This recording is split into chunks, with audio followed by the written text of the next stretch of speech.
The U.S. Commerce Department today reported that falling mortgage rates sent new home sales soaring by 27.4% for the month of March. That put sales of new single-family homes at a record seasonally adjusted annual rate of 903,000 units last month. 13 weeks after the Challenger astronauts died reaching for the stars, their remains finally today came home.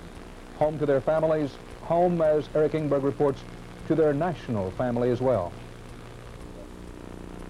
Down the same road, the Challenger astronauts traveled on launch morning, past hundreds of somber NASA colleagues. The remains of 7 brave Americans were borne by 7 hearses. They were still together as a crew. 7 flag-draped coffins were saluted by NASA officials as they were brought aboard a plane to begin a journey home to grieving families. A nation stunned at the cruelty of losing its pride and joy will forever remember them as the first Americans to die on a space flight. Dick Scobie, Mike Smith, Ellison Onizuka, Judy Resnick, Ron McNair, Greg Jarvis, teacher in space, Krista McAuliffe. At Dover Air Force Base in Delaware, the remains will be prepared for burial and turned over to families. An astronaut followed each coffin from the plane. There were no speeches, no ceremonies. And it seemed less painful and closer to the truth of their lives to think of all 7, not for this day, this end, but for what they stood for, what they were trying to do. Liftoff of the 25th Space Shuttle mission, and it has cleared the tower. The future doesn't belong to the faint-hearted. It belongs to the brave. The Challenger crew was pulling us into the future, and we'll continue to follow. Challenger, go with throttle up. Roger, go with throttle up.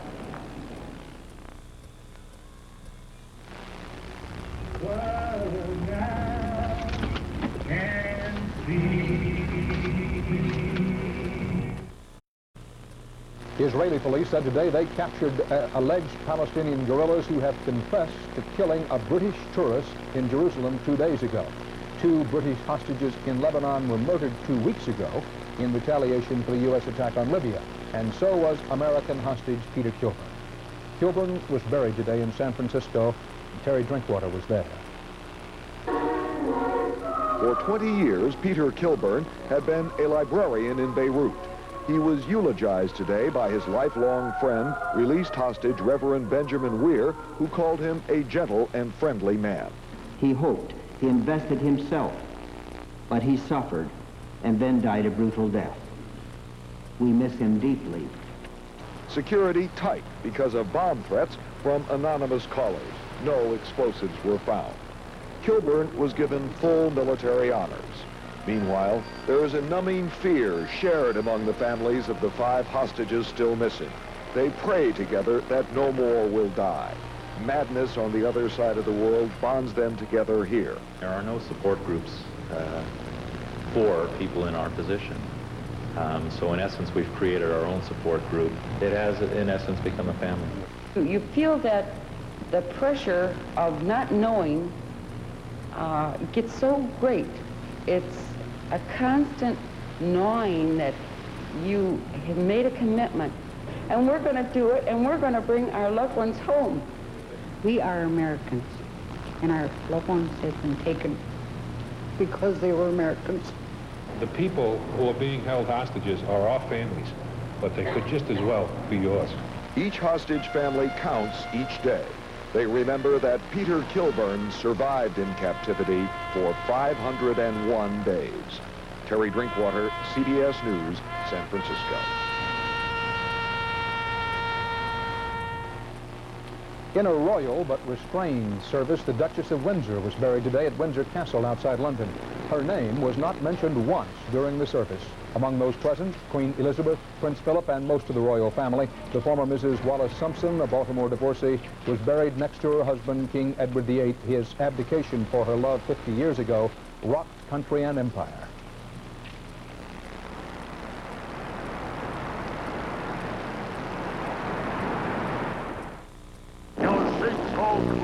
If you're so smart, what caused it? Grease, food, hair, Mama's casserole? Doesn't matter.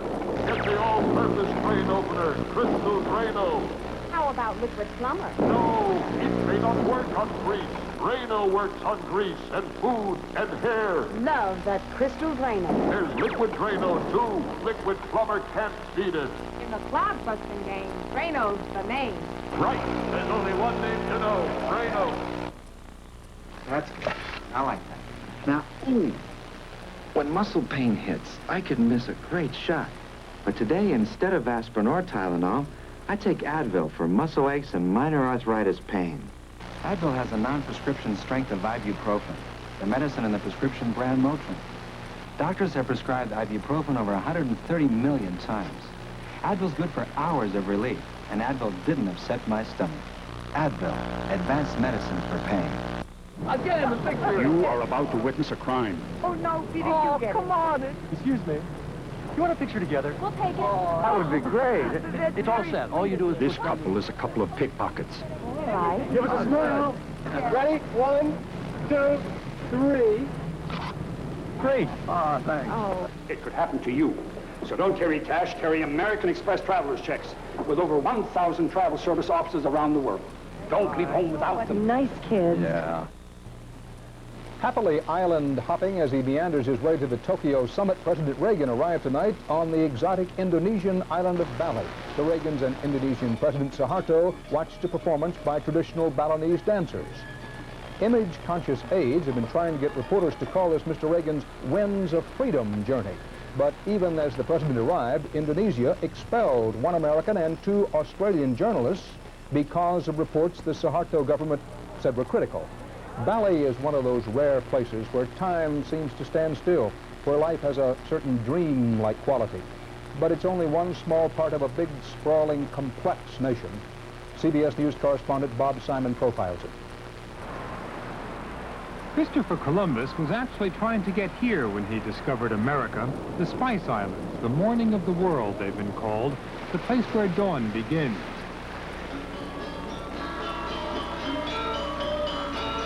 Bali is a place where people don't wear watches. They move with the precision of the seasons. They have conspired with nature to fashion beauty and harmony as if their work and their worship had been choreographed by their gods. But this is not the land that time forgot. Appearances are deceiving. In fact, these paddies, which were cultivated before history was written, are now growing the very latest strains of miracle rice. In fact, 20 years ago, Indonesia imported more rice than any country in the world, and still, thousands starved. Today, there's enough rice for everyone, and enough left over to export. But the export that has made the difference is oil that accounts for 70% of Indonesia's foreign earnings, a prosperity which the collapse of oil prices could jeopardize. You can see oil money in Jakarta's sparkling new skyline. You can see it in the shopping mall mentality of Indonesia's new middle class. You can see it in the well-fed faces of children in the country. But every dollar drop in the price of oil cost the country close to $400 million. For the first time in 2 decades, the government has been forced to cut its budget. That means hard times for the Indonesian people, reduction in development programs, and that means a certain amount of pain. That almost inevitably translates into political pressures. the pressure could come from Islamic fundamentalists in this largest Muslim country in the world.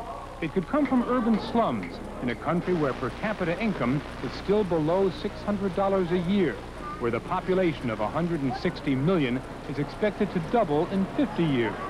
But Suharto rules with a strong arm and an iron fist, manipulating people and political factions with the dexterity of a puppet master. Sometimes through a balance of forces, sometimes through force. Suharto has ruled for 20 years with his generals and his credo that discipline must be defended against divisive forces, such as freedom of the press. Brigades of Suharto, brigades of the future. Different forces, different desires. They want jobs, they want better food, and I think what's more important, they want participation in public affairs. New hopes and hard times converging on 1,000 islands. The Indonesian answer? Smiling all the time and be patient. Not as easy as it was when Indonesia was so far from the rest of the world. so far that even Christopher Columbus got lost along the way. Bob Simon, CBS News, Bali. And that's the CBS Evening News for this Tuesday. Dan Rather reporting from New York. We'll see you here again tomorrow. Good night. Feeling great, I'm standing straight. Nothing's gonna stop me now. I'm walking tall, I've got it all. Nothing's gonna stop me now. Don't stop now. New Calsup is here with specialized calcium care that helps you stand tall, help keep bones from early aging. Flying high, I'm touching the sky. The new calcium supplement for today's woman, Calsup. Nothing's gonna stop me now.